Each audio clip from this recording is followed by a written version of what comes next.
अस्सलाम वालेकुम आदाब डियर स्टूडेंट्स। अब क्वेश्चन नंबर 10, इससे पहले हमने 9 किया।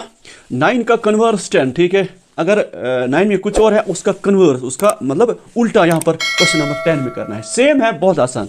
देखो question 10, the diagonals of a quadrilateral ABCD।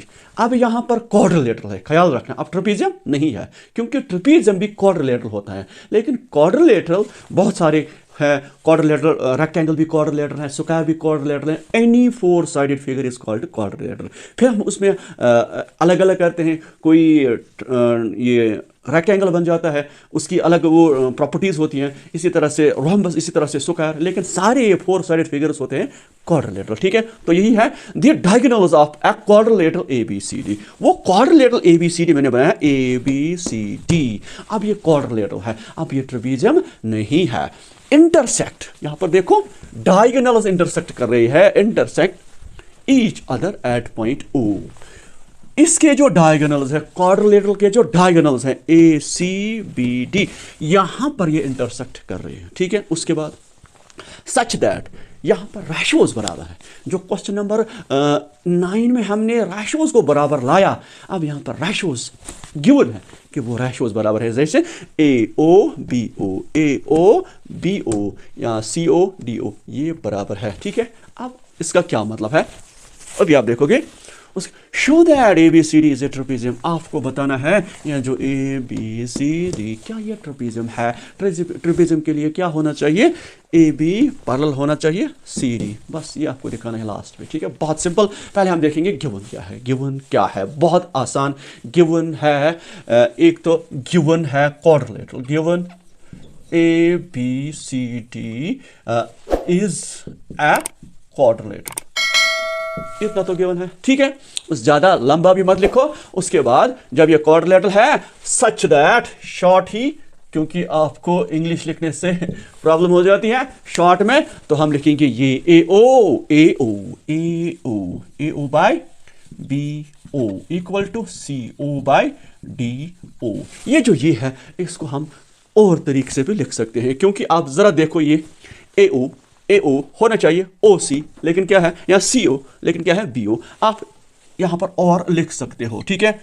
AO bye CO के यहां ला जाइए, CO इक्वल टू BO को उधर ले जाइए, क्योंकि इसकी हमें जरूरत है, ठीक है, DO, ठीक है। अब देखो ये और ये सेम है, हम क्रॉस में इंटरचेंज कर सकते, लेकिन इधर से इधर नहीं कर सकते क्रॉस में। क्यों, BO जब पार जाएगा तो इधर बैठेगा, CO जब पार आएगा इधर तो नीचे बैठेगा। ये तो आपको पता होना चाहिए, ठीक है। तो ये तो हो गया ये। उसके बाद क्या करना है, ठीक है, बहुत आसान, आपको मजा आएगा। अब देखो क्वेश्चन में हमने यूज करनी है बेसिक प्रोपोर्शनैलिटी थ्योरम। वो हम ट्रायंगल के ऊपर अप्लाई करते हैं, ठीक है। लेकिन ट्रायंगल के ऊपर तब हम अप्लाई करेंगे जब हमारे पास ट्रायंगल के साथ साथ जो लाइन होती है वो एक साइड से पैरेलल हो, ठीक है।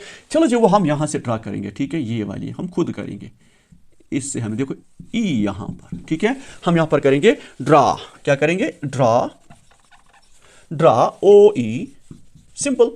ये हम क्यों करते हैं ड्रा OE, ताकि हम बेसिक प्रोपोर्शनैलिटी थ्योरम का यूज कर पाए, ठीक है। Draw OE parallel to CD, OE parallel to CD। ये इसमें ने कहा कि ट्रायंगल के ऊपर एक लाइन ड्रा हम करेंगे, क्योंकि हमारा टॉपिक है बेसिक प्रोपोर्शनैलिटी थ्योरम। बस ये जहन में रखना है। इसलिए जब ये क्वेश्चन करोगे आपको आना चाहिए जहन में कि नहीं, बेसिक प्रोपोर्शनैलिटी थ्योरम यूज करनी है, उसके लिए तो एक लाइन पैरेलल होती है सेकंड थर्ड साइड से ट्रायंगल के। तो अब बहुत आसान, कौन सी ट्रायंगल आप लोगे, ACD, ठीक है। नाउ बहुत आसान, ये जो OE पैरेलल टू CD, यही हमें सेटअप बताता है कि आपको क्या करना है। आपको ट्रायंगल के पास जाना है, इन ट्रायंगल ACD, उसमें क्या है, OE पैरेलल टू CD। देखो OE पैरेलल टू CD हमने ऊपर लिखा, जरा देखो वो ट्रायंगल। अब आप क्या लिखोगे, आपको ऐसे काटना है, ऐसे काटना है। अब देखो ACD, ये वो लाइन है जो पैरेलल है। अब देखो AE by ED equal to, शाबाश, AO बाय OC लिखो या CO लिखो, आपकी मर्जी, CO, ठीक है। आप लिख सकते हो CO, ठीक है। तो इसका नाम आप फर्स्ट रखोगे, इसका नाम सेकंड। ठीक है, देखो बराबर है कुछ कि नहीं, बहुत आसान। देखो यहाँ पर AO by CO equal to BO by DO, यहाँ पर देखो AO by CO equal to AE by ED। तो फ्रॉम फर्स्ट एंड सेकंड, बहुत आसान है, फ्रॉम फर्स्ट एंड सेकंड तो हम लिख सकते हैं जो कॉमन है, जो सेम है, उनको नहीं लिखना, बाकी को लिखना है। देखो इसमें AE by ED equal to, ठीक है। यहाँ पर AO CO इनको नहीं लिखना। अब देखो BO बाई DO, जरा इन दो के ऊपर नजर डालो आप, जरा देखो, क्योंकि ऑलरेडी ये ट्रायंगल है, इसके ऊपर आपको नजर डालनी। अब इस ट्रायंगल को हटाओ, आपको समझ आएगा। देखो आपको समझ आएगा, जरा देखो एक ट्रायंगल को हटाओ, अब देखो AE बाई ED, एक साइड ट्रायंगल कौन सी है, ABD।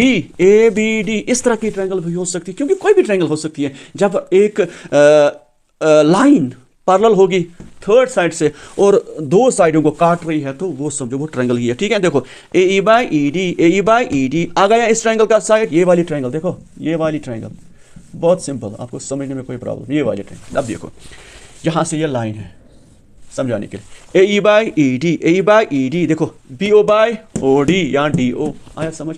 किन का रेशो है इस ट्रायंगल का, इसका क्या मतलब हुआ, इसका ये मतलब हुआ, समझना, इसका ये मतलब हुआ OE जो है वो किसके साथ पैरेलल है, याद रखना, OE पैरेलल होगा AB। It implies that OE parallel होगा AB। क्यों? बिकॉज बेसिक प्रोपोर्शनैलिटी थ्योरम तो यही कहती है, बेसिक प्रोपोर्शनैलिटी थ्योरम यही कहती है कि अगर रेशियोज बराबर होते हैं तो साइड्स पैरेलल होते हैं। रेशियोज तो बराबर है, तो इसका मतलब OE ये जो लाइन है ये पैरेलल होगी AB के। ये तो हमने कन्वर्स में पढ़ा है, ठीक है, ये आपको समझ आया होगा। इसका क्या मतलब है, देखो OE पैरेलल है AB के, याद रखना। लेकिन OE किसके पैरेलल हमने रखा था पहले, जरा देखो, OE parallel CD, OE parallel CD।